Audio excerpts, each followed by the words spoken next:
Okay, everybody, welcome to Costume Cult Burning Man 23, camp meeting number 8. We are now basically 2 weeks away from Build Week, pretty much. And I hope you're all getting your bins ready and getting excited. I always say that this doesn't really seem real until load-in. And then at that point, your stuff is going to middle of the desert, whether you like it or not. So, hopefully you guys have everything. Hopefully we've made you aware of everything you need to do and how to do it. 30 days until the man burns. And, we've tried to go through everything that we possibly could, what to do out there, how to do it. 2 things that we've not gone through yet are the legal meeting and the consent meeting, which this year are rolled into one. Anyone who's not here, we're going to make sure that they get this recording and they can take a look at it and watch it, because it's really, really important. Legal for both of them for obvious reasons. Legal to make sure that, you are doing everything properly out there in that regard, as far as being smart and, on top of things, and consent, which of course is extraordinarily important for a variety of reasons. But today we're going to have Jerry Goldman, aka Jungle, who has who's been with Costume Cult since 2007, 14 years, 14 burns. He's also our legal counsel and advisor, and he'll be talking about legal issues at Burning Man, and he'll be going through the slideshow with us. And I'm going to turn it over to him. So thank you very much for being here, Jerry. We really appreciate it. No problem. Thank you.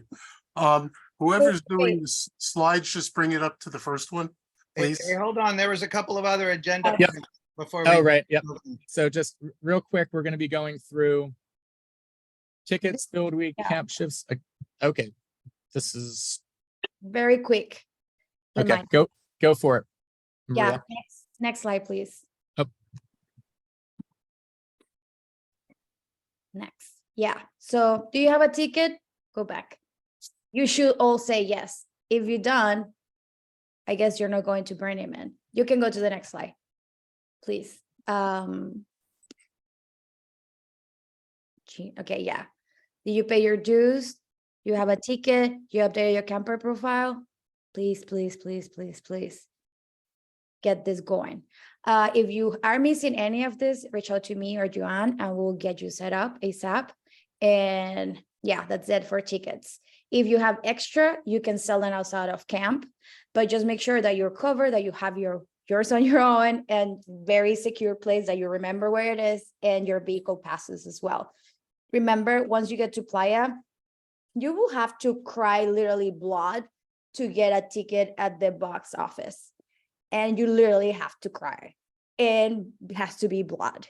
So you really, really, really, really need to get your ticket in a safe space with you at all times. And if you're picking up a ticket at will call, you need your ID, and your name has to match in the ID, needs to match the name on the burner profile. Otherwise, they don't care. They don't give a shit. They're going to make you suffer for like an hour. I only know this because I'm the one that makes them suffer because I work at box office. So I'm just letting you know those tips. We can move on here. Then on the other side, remember, some of you have KK Burner Express tickets.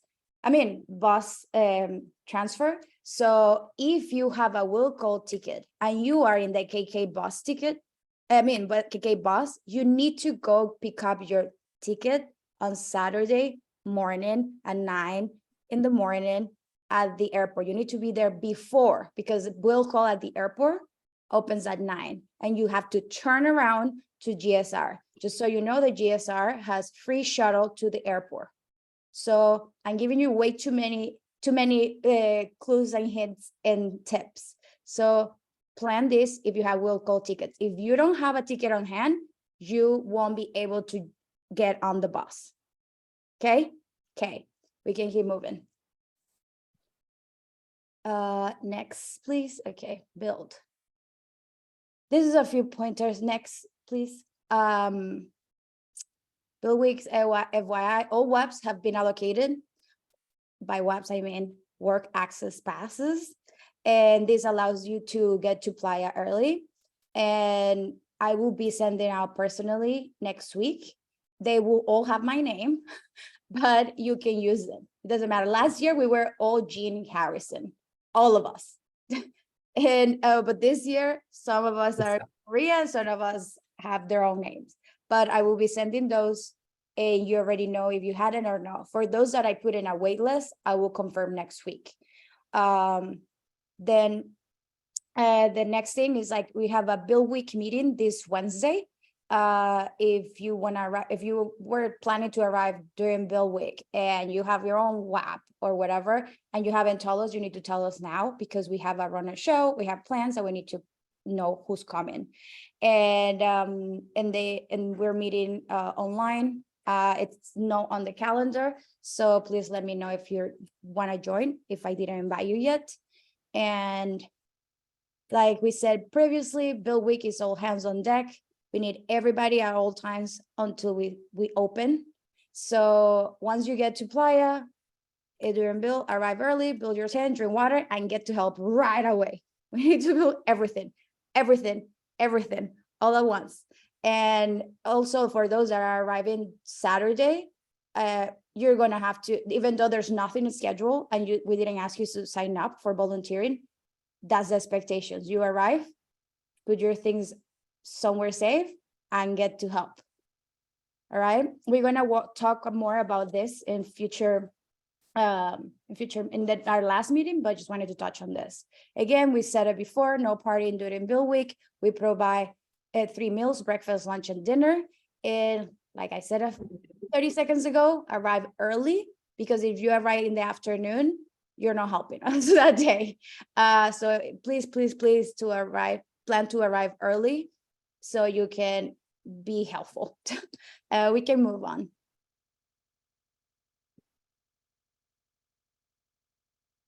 Real quick, just one thing. When it's, no partying during Build Week, everything, building the camp is a really big responsibility.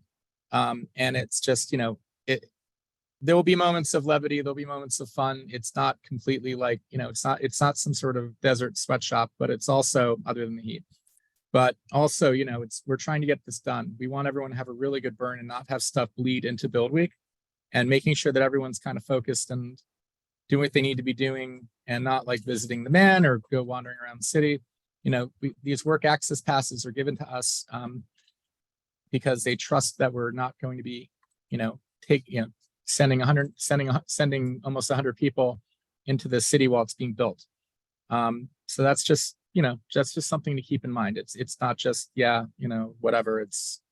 They actually do take it pretty serious. So that's pretty much it. I'll go on to the next slide. Okay, great. So then shifts, next slide. If you haven't signed up for a shift, you need to do it now. But that's the next slide. This one right now, we desperately need more MCs. And if you're a DJ and you want to DJ the runway show or any of our parties, please reach out to Eduardo. He's the person making sure that all interest parties get a space allotted. We have so much interest from our outside camp of amazing DJs, but we definitely want to give our campers the opportunity to spin on the Esplanade. So please reach out to Eduardo, coordinate with him. If he doesn't know you exist, then you don't exist in the theater performance schedule. All of these shifts need to be approved by Eduardo. All right. So you have his email, take a screenshot, take a photo. If you forget about it in Slack, you can find him and tell him, hey, I'm an amazing MC and I want to MC all the spots left. That's it. We even have a person coming all the way from Brazil that is not camping with us. That's request to MC. So I'm just telling you, this is fun. So if you ever wanted to go shout out and tell people how cool they look with their cool outfits, this is your opportunity. And DJs, now I already told you what to do. We can move forward, please. Hi, guys, it's just, so for the volunteer hours, the sign up sheet is filling up, but there are still a lot of hours that need to be covered. And, if you have not signed up for all of your hours, please do so ASAP. If you are short on your hours, I will be assigning shifts to you next week. So get on that if you want to be able to choose your hours. If for some reason they fill up, I'm pretty sure there's enough hours for everybody, but if for some reason they fill up, let me know and I can make that work. If you have more than enough hours, please take some of those, give some of those back, because again, we want to make sure that everybody has the opportunity to meet their minimums. So, I mean, I don't want you to not get to do the things you want to do, but if you have, 12 hours and you're only supposed to do 4, maybe take your name off a couple of those. Also, we have a bunch of lead shifts still available for costume tent. Shift, I think we have 1 day lead that we need on Friday. And then we have some shift leads in there. We need some breakdown leads on Saturday. So if you have any experience, or if you don't have experience, but you want to get thrown into the fire, you can, if you want to do Friday lead, you could work in the tent 1 day during the week and then lead Friday. I mean, we really need someone to take those shifts. And then also on Saturday, the top half of the page is breakdown, but dinner and all of those other things are at the bottom of the page, and those are burn week hours. So if you're looking for hours, that section is fairly empty. I think maybe because people didn't realize it was down there. So if you are looking at Saturday and you scroll down, there are a lot of hours on Saturday as well that count for burn week. As far as on Playa, when you are scheduled, you need to be there. You need to show up for your shifts. You don't want to make other people have to carry your weight. That's not fair. And also, this is our camp. We all are making it happen. So you want to make sure, participation is a big thing. So let's make sure that everybody is there so we don't have to scramble or carry the extra weight. Set reminders on your phone. Do whatever you got to do to make sure you're there. I know time out there can get a little hard to keep up with, but try to make sure you're there. Be on time. Be 5 minutes early. If for some reason you do miss a shift, that it will have to be made up. So you can find a lead. If you don't find a lead, we will find you. Don't worry, we will. Don't make us have to do that. So if you miss a shift, just find us. We'll make it work. We'll get you scheduled for something else. If we have to reschedule you, it might be break. So think really hard before you miss your shift if it's what you want to end up having to do instead. And then lastly, you're going to print the daily schedules fairly big. And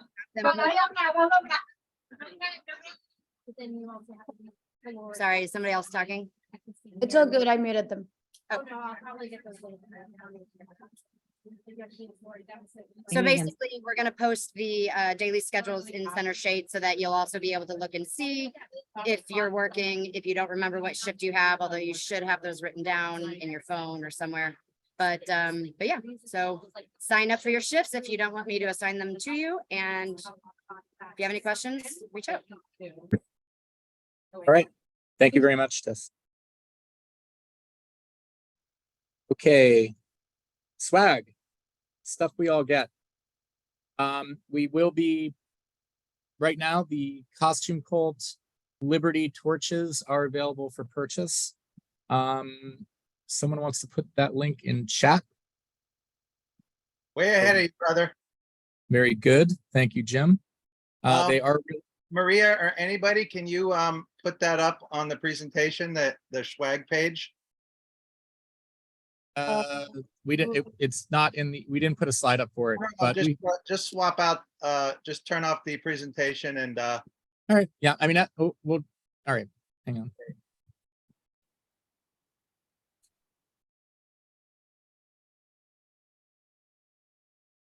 so now that it's all getting serious, we're locking down everything.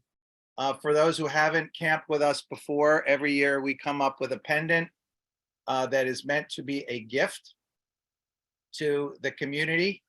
And this year, we are here to pass the torch of Burning Man to everybody we meet. We have about 600 of these to sell so that the project is break even. And every year we have some kind of pendant which blows minds or otherwise everybody's looking for. And if we don't sell out in camp, I'm going to release them to other people in the New York community. So the goal within the next week is to hit critical mass in camp. So these are big and cool and clunky. They're about 2.5 inches tall. Last year's Baphomet, if you guys got one of those, was only about 1 inch. So this is a sizable piece of swag. And while everybody is on here, the hope is that a bunch of you will go online now and either buy the 5-pack or even up to a 20-pack or more, so that we can get these all distributed in camp. So yeah, thanks, Gene. No problem. And I just got to say that, every year, if you look at when you're at the burn, you'll see people wearing different years of KK swag going back, and the detail is really just great. I mean, these are casted pieces. It's looking at them, they're all really, they really are art. I mean, the detail that goes into these and the time and attention that goes into these. These are, so for those of you who don't know, these are for giving little gifts to give to people that maybe you find interesting or had a moment with, or something, or maybe you're trading them with people. It's most people get at least 5 or 10 of them. And that so you can give out 1 per day, but some people go nuts and they get a lot more of them and they hand out a lot of them. And either way is fine. This is just but they really are really nice, and you'll see a lot of different ones from over the years out there when you're out there. People are wearing. So Jim put it in the chat, so that should be good to go. Let's get back to our meeting here.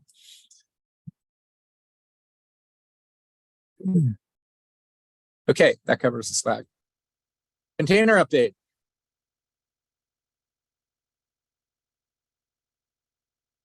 Load in will be Sunday, August 6th, this Sunday, 8 a.m. to 1 p.m., 280 Wilson Avenue, Newark, New Jersey. Your load in time slot will be based on your arrival date on Playa. If you are arriving Saturday, August 26th or later, your time slot will be 8 a.m. If you are arriving Wednesday, August 23rd, up to the 26th, your time slot will be 9 a.m. And if you are arriving Monday, August 21st, your time slot will be 10 a.m. or earlier for that matter. And that is because we want people to not have to unload the entire truck on Monday just to get to the Monday people stuff, and so on and so forth. As people arrive, their stuff should be there by the time, Tuesday rolls around of build week. That container will be unloaded, and 90% done, and the rest of it will get done like Wednesday. One of our campers has been extraordinarily nice. Mark Bennett, Scott Bennett. Sorry, my apologies. Scott Bennett has been extraordinarily wonderful in providing us with this space. There will be forklifts. There is a giant parking lot, bathrooms, and this really is a great time to chip in and get to know everybody and meet them. If you haven't met. This is our first time actually coming together as a camp in person.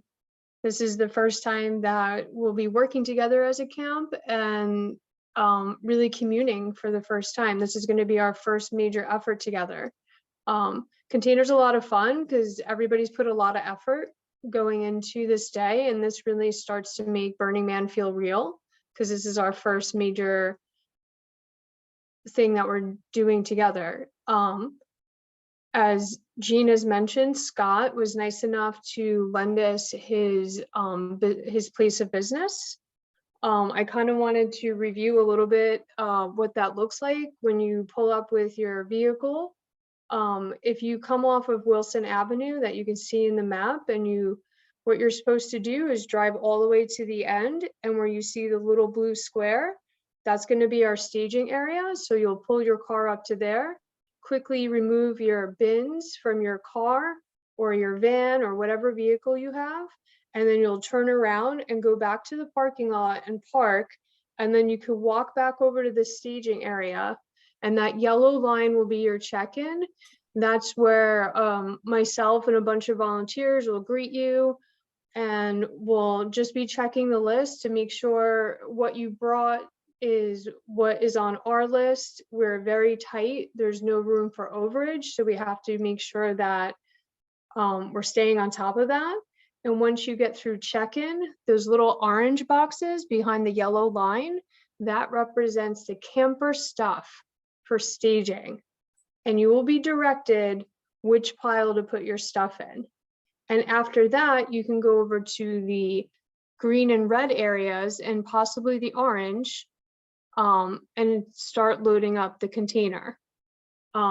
This will be an all hands on deck situation.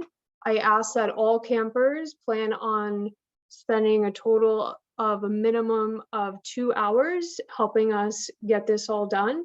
It is a 53-foot trailer. It is 3,000 cubic feet of stuff, and we will need all the help that we can get. So please plan on staying for at least 2 hours. All right, thank you, Mariana. One other thing, we did create, some of you did not make it on this container. You were diverted onto NYC container. We have emailed everyone we think falls into that category. We've also created a Slack channel called NYC Container Overflow Campers. We think we've added everybody, but if you're not in that channel, you can let us know in the chat here and we'll add you. And that's so that people can coordinate with their pickups, or if we have costume cultures going to NYC container and someone wants to arrange a truck or a pickup situation and help each other out. I'm sure everybody would appreciate that. So that's just us trying to let everyone know who your fellow NYC container overflow people are. So if you aren't in that channel, or this is the first time you're hearing of that, just let us know in chat and we'll make sure that you're added to that channel in Slack so you can coordinate with everybody. All right. Anything else for container, everybody? The day before that we're doing the U-Haul, is that going to be something we can discuss or see who's helping to make everyone aware? Yeah, on Saturday, right. Yeah. So we are doing frontage load-in on Saturday. That's a full day before. That is our frontage. The frontage, of course, is what people are going to see when they come up to our camp. That's the New York City, all the New York City stuff, the K-train, scaffolding, everything that is part of that. We could use all the help that is possible with that. That will be happening tomorrow at noon, I believe, Nina? Saturday from noon to 5 Saturday. at the North Bergen storage, and then frontage stuff, DPW stuff, costume stuff, all needs to be loaded in so that it's all ready and at the container load in on Sunday and ready to load in there. So if you can help, please come out and help us load everything into the U-Haul at the North Bergen storage. Nina, if you just want to put the address of the storage place and the time I'll copy paste it into Saturday, that'd be great. Yeah, I'm on it. Okay, so now we are at the legal part of our presentation, aka responsible citizenship. I'm going to turn this over to Jerry Jungle Goldman, who is our legal counsel. 14 burns with costume cult going back to 2007. So Jerry, go right ahead. Thank you. Let's go to the next slide, please. Okay, this isn't legal advice, but I'm a lawyer and I've been doing this for a zillion years and I actually know what I'm talking about. The most important thing is Burning Man is real life. Common sense applies. The same rules that you would have in New York City apply to the playa, except that you're not allowed to smoke weed outside, or inside for that matter, in theory. Next slide, please. Next slide. Okay. There's two types of law enforcement in general in Burning Man. Those wearing costumes, like make-believe police costumes, and those who are not wearing make-believe costumes. Some people are undercover cops. There are not a lot of them, but there are some. just like there are in New York, just like there are in Cleveland or any other place. They could be men, they could be women, they could try setting you up. You have to worry about being set up if you're doing something particularly noxious. They're not going to try setting you up if you possess drugs. They're going to try setting you up if you're trying to move product. You're trying to move product, greater odds of getting jammed up. If you're going to move product outside of Burning Man. Next slide. Oh, and Christopher is not an undercover cop. Okay, searches.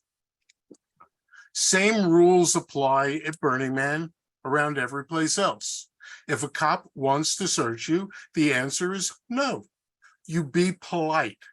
If you're obnoxious, they'll be obnoxious. If you're not obnoxious, the odds are they won't be obnoxious. If you act extraordinarily respectful, nice, blah, blah, blah, blah, blah, the odds are you'll be able to not get particularly hassled. If you act obnoxious, you'll get hassled more. It's simple. But if somebody asks you to search, the answer is no. Sorry, I do not consent to a search. Probable cause for a search. That's a reasonable suspicion that you're engaged in doing a crime and that evidence is present. So if when a cop pulls you over and it looks like a Cheech and Chong movie and smoke is billowing out of the window of a car, that's probable cause. Don't smoke while you're driving. Don't speed while you're driving. Make sure that there are no visible defects on your motor vehicle, just like it was in New York or New Jersey or anything else. Look and make sure the brake lights work. Look and make sure the headlights work. There are towns out there, Nixon and a couple of the others, which have extraordinarily slow speed limits. So if you're driving around la-di-da at 55 and then it drops suddenly to 5 and you're still going 15 or 20, they're going to stop you. They're even going to stop you if you're me, because I've been there, okay? If you do get stopped for speeding or something like that, mucho polite. Yes, sir. No, sir. Here's my license. Here's my motor. Here's my registration. Here's the proof that it's a rental vehicle, whatever. Same rules about speeding and what have you once you get off the highway and you get into Burning Man. Again, that 5-mile speed limit rule, be careful. Go at 5 miles. Even though you know you're on the last couple of feet, you see the man, you know you're getting to the camp, Christopher and Jim are yelling at you behind you, yahoo, yahoo. Stay at 5 miles an hour. Next. How to speak to police officers. I said the same thing, that's just what I said. The other thing is if they're trying to detain you, you ask them in clear, concise language and make sure somebody's there, and you be polite. Am I free to go? You tell them, and then they have to tell you, am I free to go, officer? Am I free to go? There are several types of officers. Besides the undercover versus the non-undercover, you'll have occasionally Nevada State Police, but not a whole heck of a lot of them. You'll have more Pershing County and Washoe County Sheriff's Office, and you have Bureau of Land Management. They all dress like they're going to war with the tactical vests, blah, blah, blah, blah, blah. Usually, Bureau of Land Management is a touch more professional than the others. Again, try not to be an asshole. They won't be an asshole. I've busted their chops, but they knew it was joking with when I was on a microphone at emceeing. Just don't be a jerk. Next. They're going to also ask you, could I go to your camp? The answer is no. Could I go into your tent? The answer is no. Could I go into your RV? The answer is no. Could I just walk around the camp? The answer is no. If something like that happens and they get pushy, you look for a ranger. You make sure there are witnesses. If it's at the camp, ask for whoever the day lead or anybody else. The more people, the merrier. There have been times when we've had to ask law enforcement to go into the camp. I remember one year there was a crazy person trying to break frontage.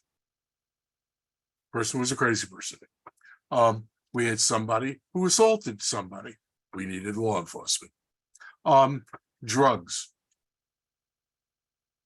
Notwithstanding New York allowing you to have cannabis and smoke cannabis in public, and notwithstanding that Nevada allows the sales of cannabis, but only the use of it in your home, on federal land, it's illegal.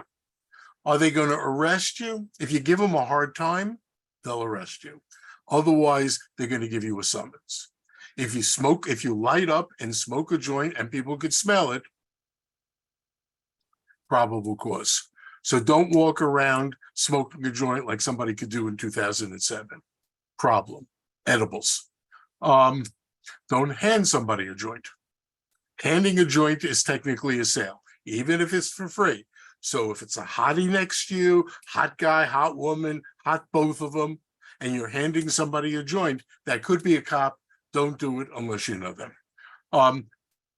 More severe penalties if it's a different type of a chemical, if it's a psychedelic, blah, blah, blah, blah, blah. Theoretically, it's a penalty with alcohol. Just like if you're in Central Park and you have a bottle that's not in a paper bag, that's a summonsable offense in New York. Same issue anywhere else. Be discreet. Do it in the camp. I'm not saying you should do it, but if you were hypothetically to do it in your camp. Do it in your tent. Do it in an RV, even better. People wonder why I have an RV when I go. Next. I saw this slide in the past. I didn't create this slide. It's dumb. Ignore it. Whoever said it has not practiced law. You do not say anything. A denial is a federal offense. You lie to a federal law enforcement officer, that per se is an offense. So you say nothing. My name is Jerry Goldman. I'm a resident of the state of New York. Here's a copy of my ID. I always bring a copy of an ID with me, not my original. But you do not say, I didn't do it. Don't say anything. Jerry, I remember this particular slide. It comes from like an undercover situation, like people you don't know that you like are on the dance floor with you, and they're like, "Hey, man, you don't say." Okay, in that situation, Mariana, you're 100% correct. You do not deal with anybody who you do not know. Okay, you may have met this person and fallen in love 3.5 minutes earlier. You do not know anything. You do not say anything. I was talking about speaking to somebody in uniform. If you're dealing with an undercover, I don't know what you're talking about. Sorry. You don't know if it's undercover, obviously. I don't know what you're talking about. Take care. You be nice about it because maybe it's not a cop and you just walk away.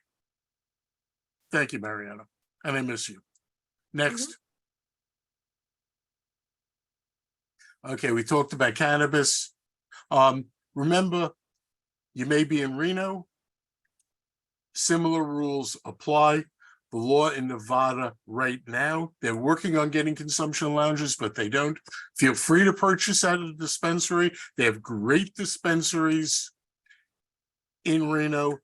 Technically, you can only smoke in your room. Smoke in your home, not even a hotel room. And hotels are actually relatively strict about it. Although you walk through the Grand Sierra, you'll smell it. Next. Alcohol, I said about it. Again, driving a vehicle intoxicated, alcohol, psychedelics, cannabis, I don't care. You get pulled over, you'll get jammed up. And you also may hurt somebody. So driving out in Exodus is crazy. Make sure whoever drives out or drives in is sober. Easy. You can get high the next day. Next. Don't pee. Okay, pooping too. let's be respectful of everybody. It is a summonsable offense. They can see you because it's heat signatures and they got fancy law enforcement things that they don't know what to spend money on, but they spend money so they can see a hot spot. So there's a hot spot coming out of your pants. It's hot because you're peeing, not because you're hot. Don't do it. Bad ticket. And it's also uncool. Hold it in, go to a porta potty. Next. Entering Burning Man, again, be cool, don't speed, have your license and registration, don't be high. If you get a ticket, just be cool, go through the motions, sign the ticket, and that's that. And that includes getting the highway leading to Burning Man. Once you get onto the dirt, dust, and once you get to the camp. Don't be stupid. Next. Police violated my civil rights. Make sure there's some witness, report it to a ranger. They can't stop somebody from taking a picture. You get really jammed up, somebody will sue, make some money. Not that many people get arrested. Most people are not stupid. You're not stupid. If you're stupid, don't camp the costume cult. Next. If authorities are in the camp, I told you what to do. Get somebody. Not cool. Next. If you've been arrested, assert your right to remain silent, which means say nothing except for name and contact information. Hopefully somebody saw you get arrested, so somebody knows where the hell you are. And ask to speak to counsel. Don't speak to anybody about the case other than counsel, including the person who's in the cell next to you. Tinted windshields in a car, depending on the laws of the state of Nevada. I don't know how tinted it can be in Nevada. If it's from a rent-a-car company, it's going to comply. If it's your own vehicle and it's completely blacked out, you got a problem. Guarantee it. Next. What if I need a police? Speak to if you're in camp, speak to whoever's the day lead. Go find a ranger. If you're walking down the street, flag down, try getting a ranger. Cops tend to find people real quick if there's a problem. The biggest types of problems, there's very little theft on Playa, but lock your bike up. Some people accidentally take bikes. Lock your bike up in camp. Don't keep anything valuable sitting out in camp. Make sure strangers aren't wandering through camp. The next piece, consent, is critically important. And to me, that's the most likely issue where one would need a police. There are very few assaults other than that. Just use your common sense in terms of locking up bikes. Next. One quick thing on that. Air tags, which formerly never really worked in Playa, now actually work on Playa because of the advent of everyone having satellite internet, which we will, and just general cell phone service. Bike theft is a thing, either because someone's really screwed up doing whatever, or they just want to take a bike and it's easier to take yours. Putting an air tag underneath your bike seat is definitely not a bad idea. So that's just want to throw that out there, that they do actually work out there. And there have been bike recoveries because someone had an air tag on their bike. That's a great point. My biggest problem when I was at Burning Man every year, and the only reason I stayed friendly with Jim, was that I had no idea where I could find a bike, and Jim would always know where we left our bikes. That's why I liked you, Jim. There you go. Next. All right. Yep. That it? Okay. That is it. Everybody. I yield and consent to the next person speaking. Very good. Okay, I think Jenny? that would be me. My name is Emily. I am a social worker and a therapist in Michigan, and I spend a lot of my professional life dealing with what happens when consent doesn't happen. And so I'm really excited to talk to everybody tonight about consent, what it means, what it doesn't mean, so that we can have the best possible burn.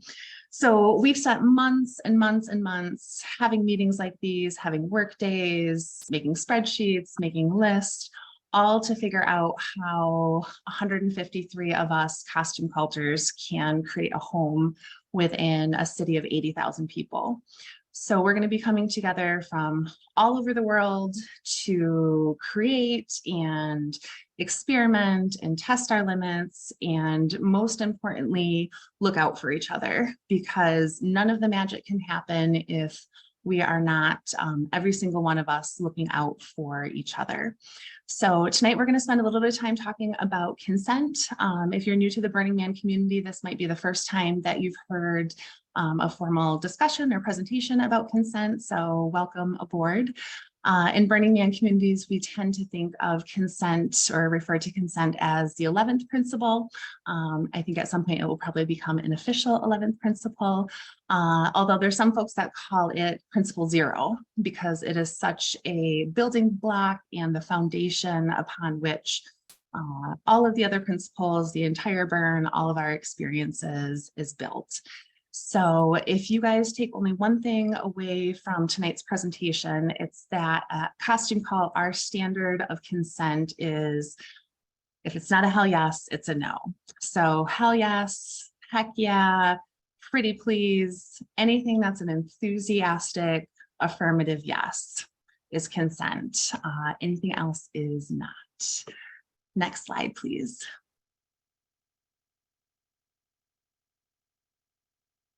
And I think Ginny will pop in. She's another one of our consent co-leads to talk about KK's consent policy. Thanks. Yes. Hi, everybody. My name's Ginny. This is my third burn with Costume Cult and my second time being part of the consent team. So I will be on playa here to help you guys. And I'm going to jump in by just reading to everyone our formal consent policy. So we believe consent is the 11th, or actually liked when Emily called it the 0 principle, in its entirety of its definition to create the community we want to be in. So we're co-creating this together. We want to prevent escalations by the curation of our culture before we get to Black Rock City. And we want people to feel safe enough to explore, not just sexually, with an air of personal freedom and responsibility. So we're not just trying to avoid a worst case scenario, we're trying to create a safe space where everybody can engage in the other principles such as participation and radical self-expression.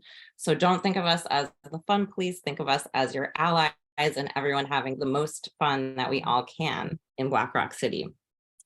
Consent for any engagement, touching, hugging, dancing, taking pictures is required of everyone within Costume Cult. This presentation, we are focusing on our camp, but you know, this is a good way of being no matter where you are throughout your burn. Without a freely given, specific, informed, and enthusiastic yes, there is no consent. Consent is always reversible and retractable at any time. Violations of the policy may result in a teachable moment or immediate removal from camp with the potential to never be allowed to return as determined by the leads. Next slide, please.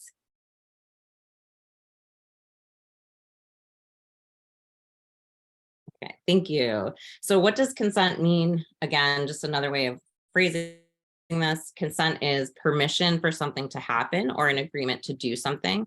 And it should be asked before touching, taking pictures, joining group cuddles, entering different spaces such as somebody's tent, or using something that does not belong to you. And in this next slide, we have an infographic of the Fry's mnemonic for us to remember consent. If someone can please flip me to the next slide. So if anyone has been around the burner community or maybe the play community, you may be familiar with fries.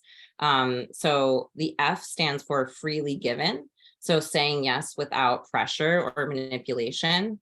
It is reversible, meaning people can change their mind at any time. So even if I said yes a moment ago, if I change my mind, that's okay. Consent should be informed. So we don't want to lie or deceive anyone. And it should also be enthusiastic. So if someone is saying yes, it should be because they want to actually do something, not for any other reason. And it should also be specific. So saying yes to one thing does not mean saying yes to everything. And that's important to keep in mind. Next slide, please. Okay, so what about maybe? Maybe does not exist in the world of consent. You guys will keep hearing this, but if it is not an enthusiastic, affirmative yes, then it is a no. Maybe means no. If you want to means no. Maybe later means no. If it's not yes, it's no. So one thing that we wanted to chat about is the ability to negotiate. So if someone approaches you and asks you for something that you're not feeling, you're not comfortable with, you as the person being asked have the ability to negotiate. So if someone asks you for a hug and you're not feeling it, but you want to do a fist bump or a handshake, you can offer an alternative. If you are the person that has asked for, whatever it is, the kiss, the hug, and the person says no, you do not have the ability to negotiate. It's your job to respect the no, move on in the conversation. But if you're the one being asked, you do have that ability to negotiate and maybe land on something that's mutually agreeable, or maybe it's just your, again, no meaning no. Next slide, please. So again, what is consent? Yes, and yes only. Maybe, I'm not sure if you want to. None of those are consent. Next slide, please. Okay, so more examples. This has been around the channels, but we know that in our culture, a lot of people have trouble saying no. And so that's why we're trying to really intentionally build a culture of consent. So, again, all of these are phrases that someone might say to you, and what they are meaning is no. So listen carefully, if people are saying things like another time, I'm unsure if you want to, that's the end of it. That is not consent. Next slide, please. Okay, welcoming and celebrating the no. So this is part of building that culture of consent. So we know that a lot of people do have trouble saying no or being specific. So one of the ways that we can create a culture, especially around costume call, is just thanking somebody when they use their no. Let it be no big deal. If I say to someone like, oh my gosh, do you want to try this really fantastic infused liquor that I brought from home? And they say no, then I can say, hey, thanks for your no. Do you want to go, grab some tea or whatever? It's not my job to say like, oh, just have a sip. It's really good. Like, you don't have to have a full glass, you thank somebody.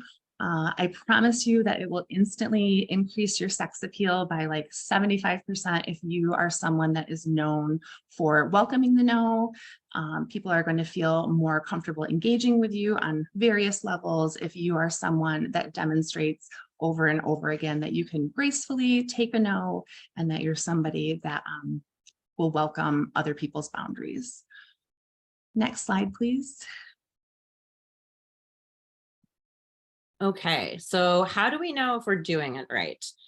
Basic question, are you waiting for a verbal yes before you engage? And I will say in parentheses for verbal, if someone does not communicate verbally, they could write it down for you, they could sign to you, but you need to be waiting for a clear yes before you engage. You should always, not a head shake or an assumptive yes. Do not go in for a hug, do not take a picture, do not take any items from a camp. When you are at Burning Man, things are very exciting, and it is very much a yes culture. A lot of people are there because they do want to try all of the things, but we just need to take that second to just remember, don't assume just because we're all friendly, awesome people, we don't want to make any assumptions. Don't forget, if you ask for a hug and get a yes, that does not mean you are okay to do anything else. So if things are evolving, you want to continue to have that consent conversation throughout your interaction with folks.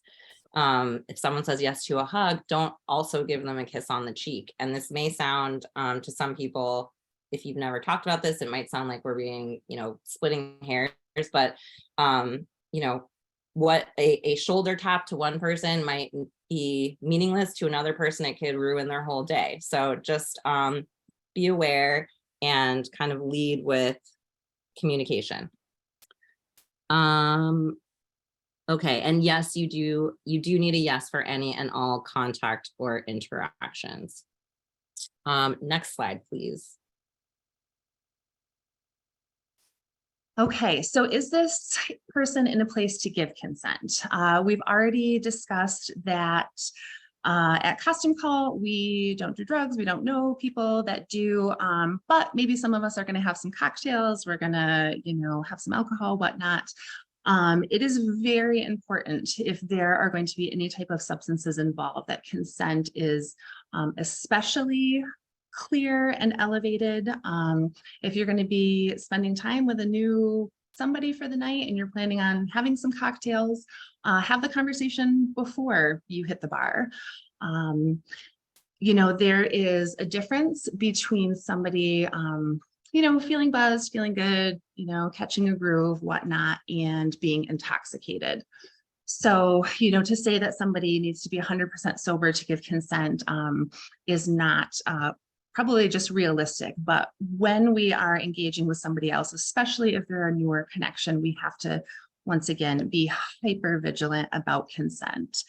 When someone is intoxicated rather than just, buzzed or feeling good, they are legally not in a place to give consent.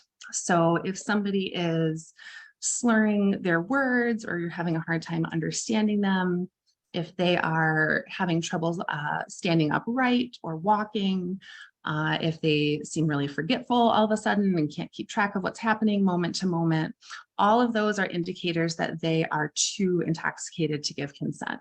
So here's your chance to be the superhero and get them safely back to their camp. Maybe make them a cup of noodles, tuck them in. And if the vibes are still there tomorrow, then great, that's going to be best case scenario.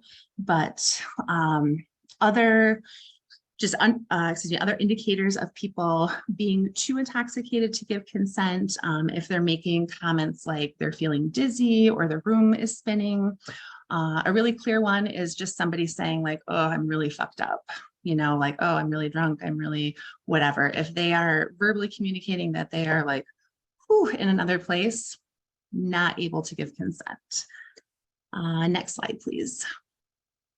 Yeah, and that's, again, just to add to what Emily is saying, where like the caring about each other and caring for our campers and our community comes in. Like, we want to not just think about it as like, oh, legally I shouldn't do this, right? We want to be thinking about it as, oh, let me help this person take care of themselves and, respect their boundaries, maybe even help them sit down and have some water or something.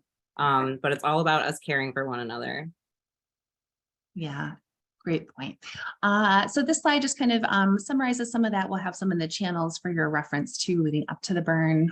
Next slide, please. Okay, so are we allowed to take pictures of people? So we want to make sure that we're always asking permission to film or photograph people. Again, we're all going to be very excited. There's going to be a lot of cool stuff that's going to be awesome and you want to capture a photo of. It's okay to take pictures, but you want to have awareness of like who is in your shot. If you're taking a picture of your group of friends, but there are like a couple of naked people, right, in frame, move the view of your camera over. If you're watching some type of performance, just have awareness of whether there are rules. Sometimes certain camps or certain shows that you're going to go into, they are going to tell you explicitly at the beginning, no photography. If you're in something like that, follow those rules. But just try to be respectful, and just remember, you wouldn't want someone taking photos of you without your awareness. So try to either avoid it altogether or ask permission. Another thing is you may experience seeing people who are nude at Burning Man. For a lot of people, that may be a new experience.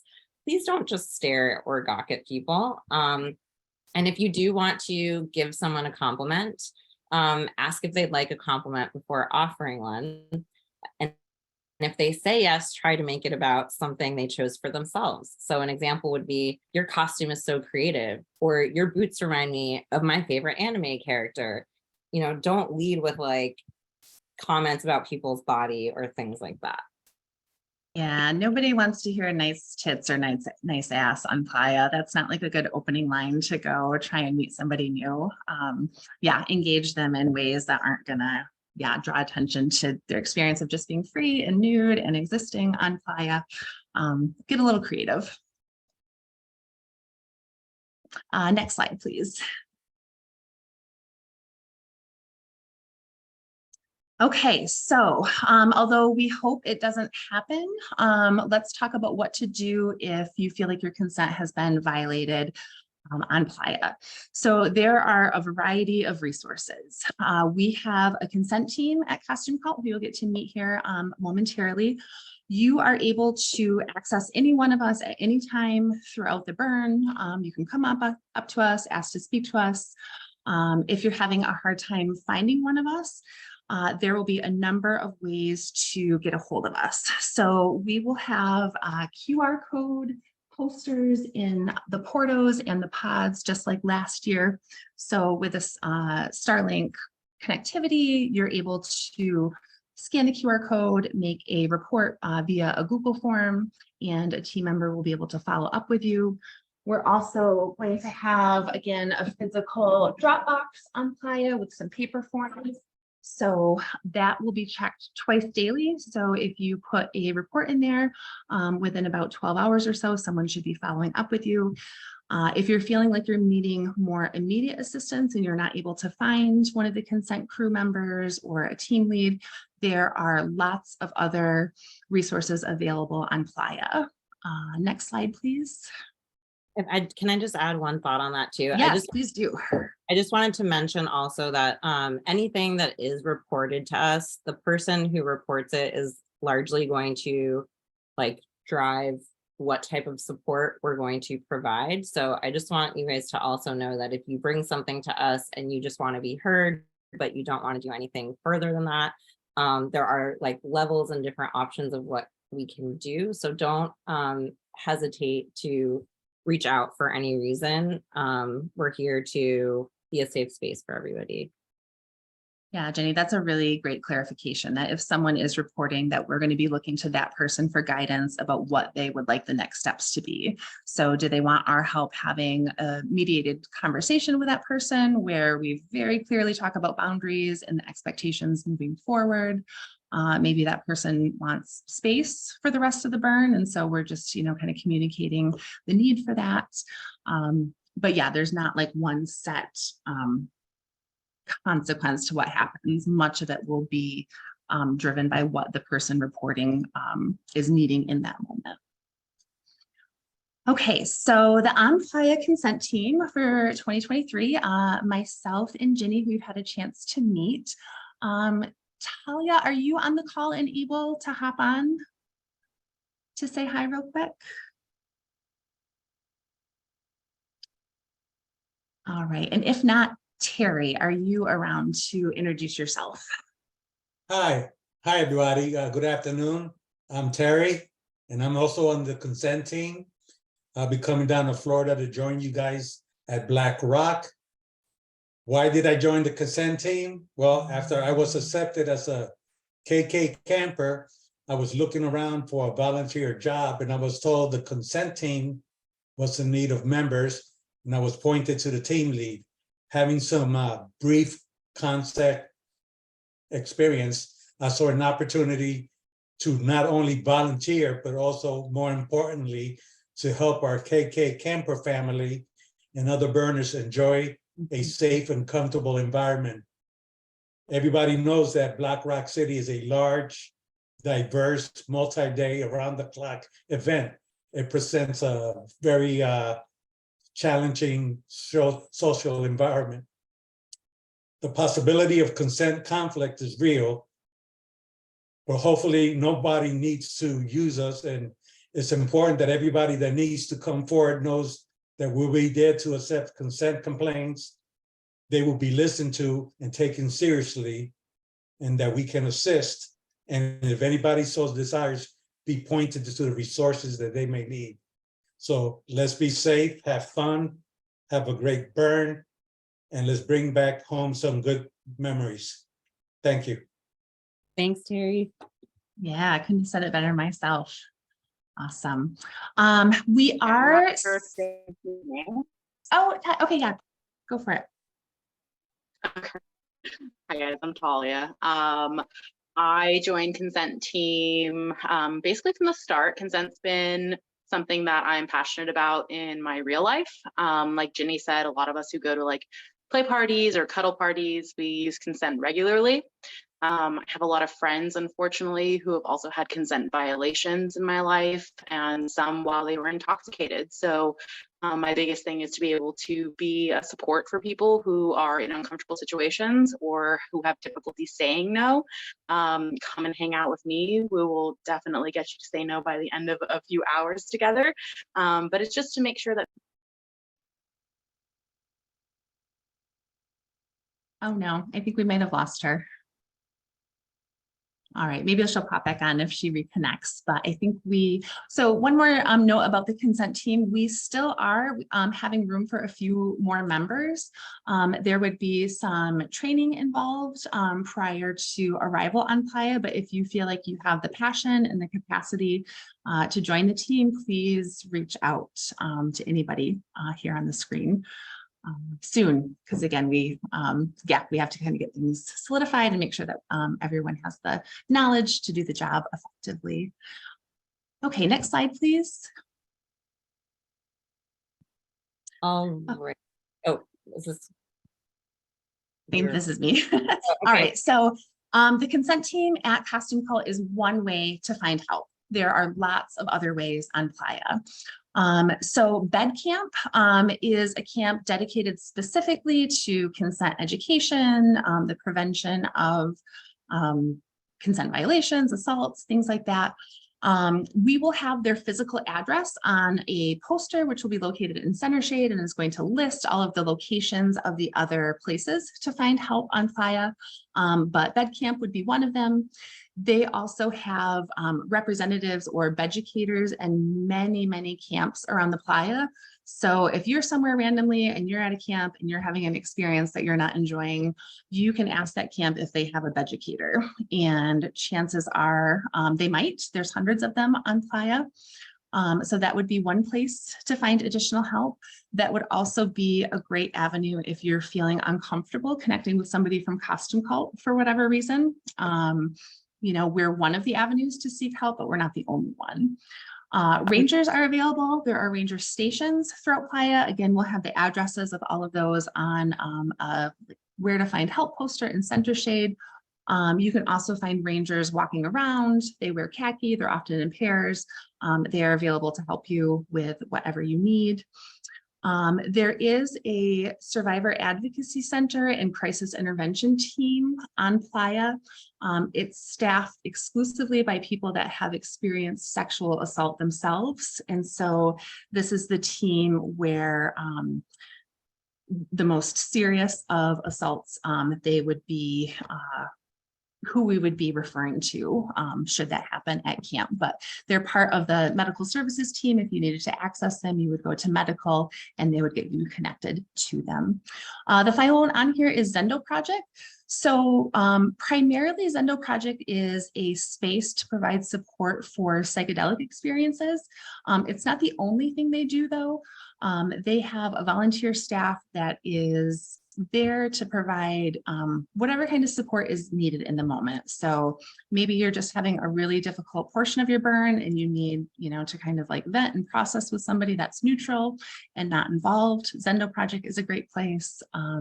maybe you are out on playa and you've run into someone that seems pretty incapacitated and they're not able to tell you where they're camped, in order for you to escort them back home. Zendo Project would be a great place to bring anybody that is, once again, needing some extra care, or again, specifically with psychedelics, whatnot. They have people trained for those experiences specifically. And once again, that address will also be on our Where to Find Help poster at camp. Yeah, and Zendo typically has multiple locations, just so everyone knows. And then one other thing I just wanted to add, because it's very fun, is the full name of Bed Camp is the Bureau of Erotic Discourse. So you may see them around with that name as well. They're very cool people. You can follow them on Instagram. But yeah, Bed Camp is awesome. Okay.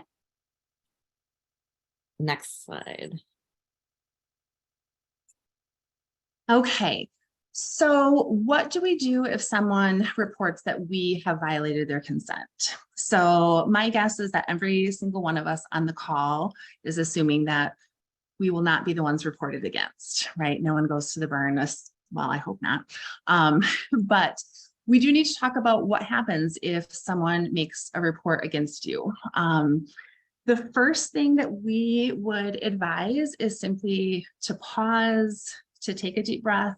This is obviously a big deal, and so we want to work through the steps very carefully and very mindfully, ideally without emotional reactions. So after pausing, taking a breath, doing your best to remain open to, hearing about experiences, open to feedback, and then primarily what we're hoping is that you'll be able to follow the guidance of the consent team. So like we talked about earlier, if someone is reporting a violation, we're going to try and get as much information from that person as far as their desired outcome. So once again, they may be wanting a consent team member to help have a mediated conversation with the individual, just to really clearly state what didn't feel good, what the boundaries are moving forward, what the expectations are.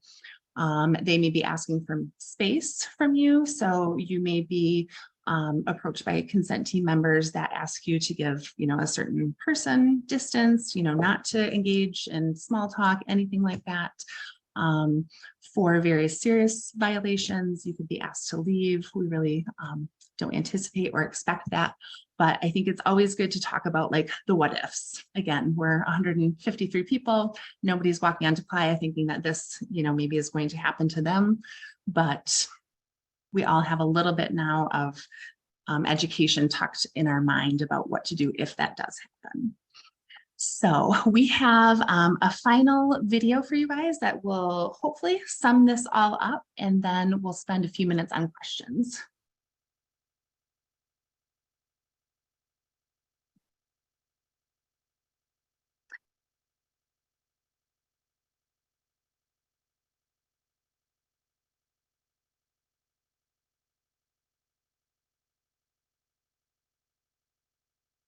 I think you have to share your volume for your sound.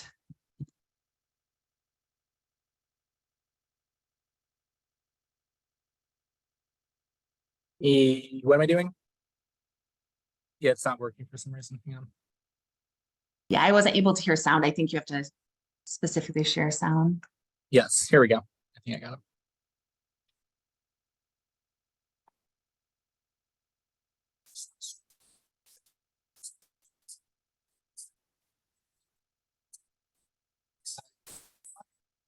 Can you guys hear that?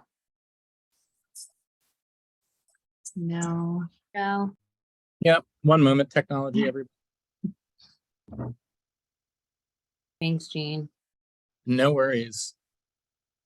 I see the problem. Fixed. All right, let's try it again.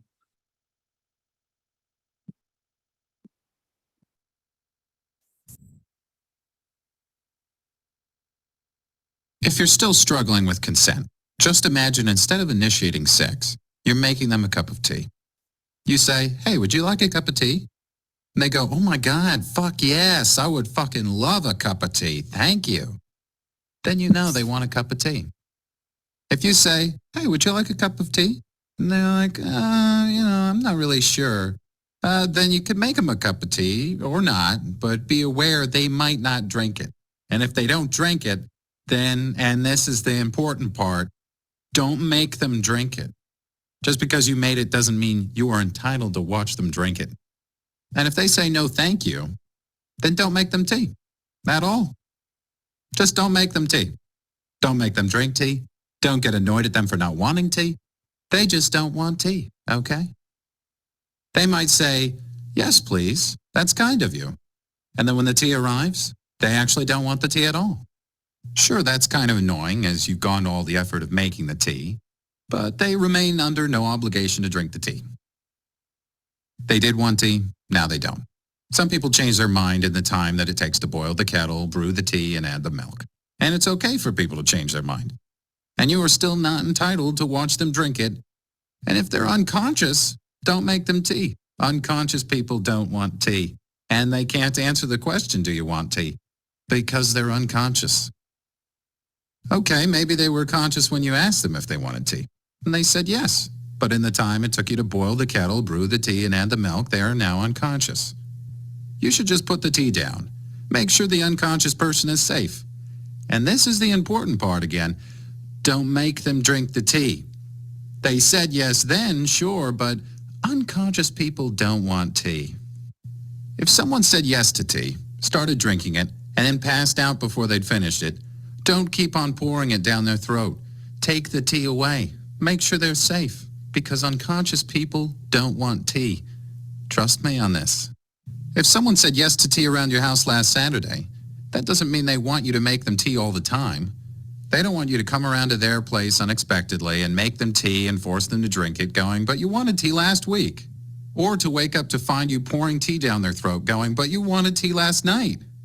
But if you can understand how completely ludicrous it is to force people to have tea when they don't want tea, and you're able to understand when people don't want tea, then how hard is it to understand it when it comes to sex?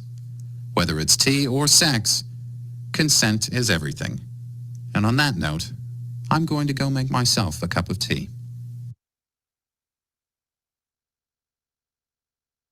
Okay, guys. I'm Sam's Club is more than back to college. and some ads apparently. So we'll just open the floor briefly for questions either out loud. Oh, yeah, go for it, Jenny. So before we open it up, I just wanted to, it must not have, I don't know why the slide's not. Oh, there it is. Okay, so we want you guys to know that since you're all here for this mandatory meeting, the follow-up to this is now we're gonna have everybody take a little quiz just to make sure that these concepts have entered all of our brains. So you are required to take this quiz after today's meeting. It will be due by 11:59 p.m. on Friday of next week. That is August 11th. We are going to blast it out via email, but I'm actually going to also put it in the chat right now while this stuff is fresh in everyone's mind. Please feel free as soon as I send this to go ahead and take this quiz. It will cut down on the amount of tracking people down I'll have to do because I will come find you. And yeah, thank you for paying attention, for taking this seriously. This applies to all of us, people in leadership. Everybody on this team has to take this quiz and we all want to co-create this culture together. So thanks for your participation in that. Also, we're going to be send out a text message blast for this as well. Awesome. So just to make sure that anybody who didn't make the meeting, all 30 of them, 40 of them, get this. It's important. So please do it. And thank you to our consent team very much for doing this. It's great. Yeah. Awesome. The form is live. It's in the chat. And if you guys don't fill out the consent team before Playa, there's going to be a whiteboard that says these people opted out of consent education, and it will list your name just so that other people are aware that you didn't think it applied to you. So make sure you do it. You don't want that. No, not a good look. We'll shame you and you'll have to make 50 push-ups in front of everybody. You don't forget. One-handed push-ups. So does anyone have any questions? Please feel free to put them in the chat. And one of, whichever team, be it legal or consent or core, will happily answer them. Yeah, and we technically fall under acculturation. So but feel free to ping us on Slack individually too, if that's more comfortable. Just reach out to us anyway. Sorry, Jenny, my papa. No worries. I think someone was raising their hand. I do. I see a question in the chat that says, should we fill out a consent form if we witnessed a situation as a third party? So I would encourage you to do so where a see something, say something camp. We would only follow up in those situations though if we were able to connect with the person experiencing the consent violation and if they were wanting us to take action.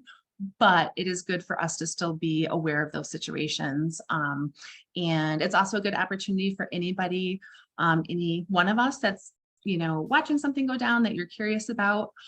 You can just walk up and say like, hey, how's it going?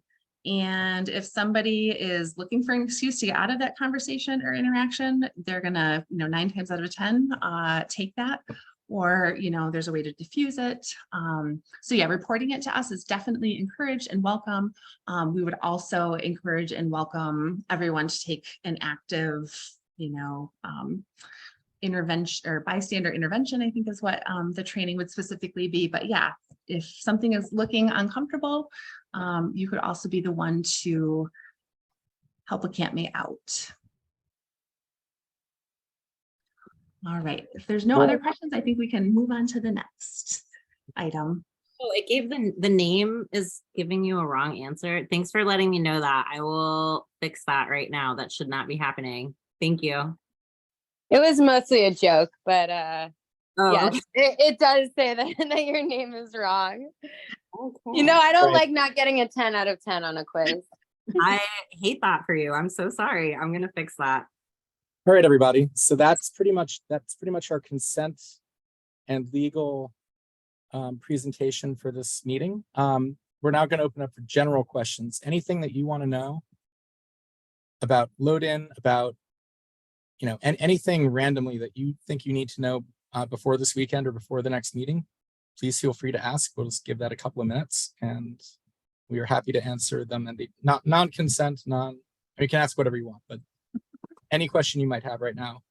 We only have one meeting left after this, so I'm sure we'll get a lot of questions then, but if you have anything right now you'd like to ask, go right ahead.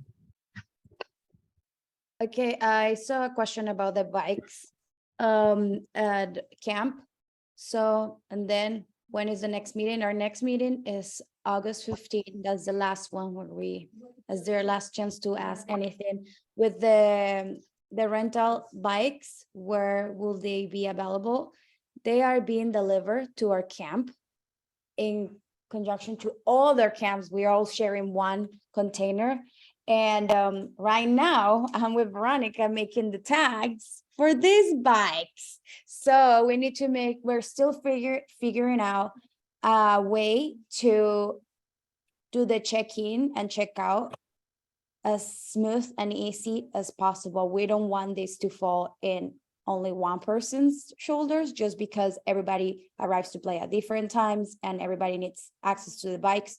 So give us some time. We're still figuring that out. We have so many other things that we need to worry about before that, but we will definitely let you know by the last meeting how to check in and check out your bikes and where to pick them up. And if you want to help with these operations, please Slack me. I will love any help with this. Okay, anything else? Anyone? Any other questions? All right, very good. Thank you very much. Wait, one, because it affects possibly load-in. How are we doing the e-bike batteries? Are we collecting them at load-in to the people that paid for the $50 for transportation? I mean, my understanding is that they will be collected at load-in.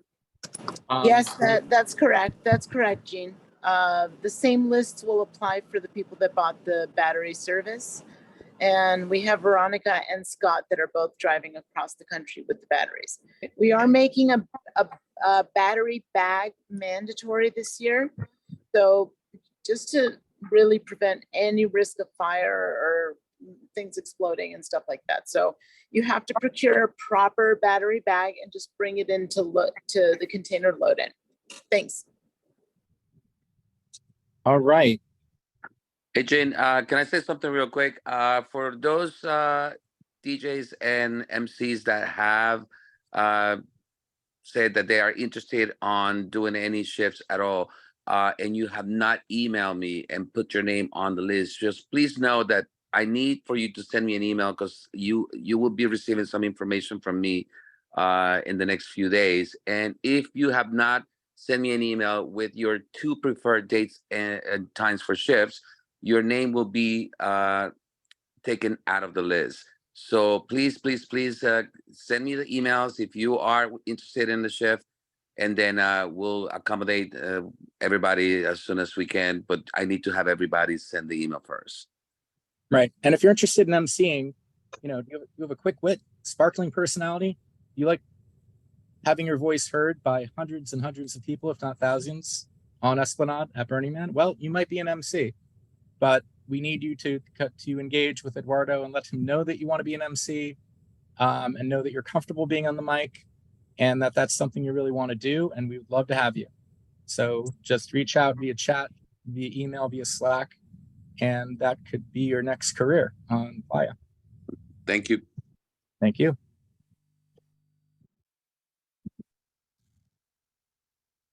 All right. Well, Ricky, I'm sure we would absolutely love to have you on the microphone, and we will absolutely be reaching out after this meeting. That's awesome. Thank you. Yes, Ricky. We can't wait to have you on Playa, Ricky. Amazing. Okay, very good. All right. Any other questions? Anybody else?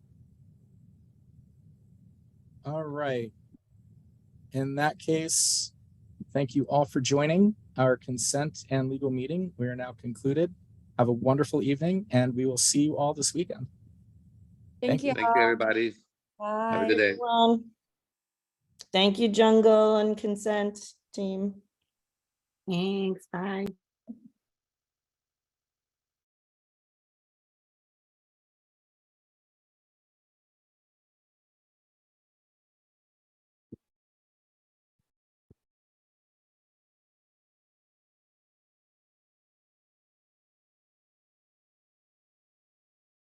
Babe, can you check what time Aloha wine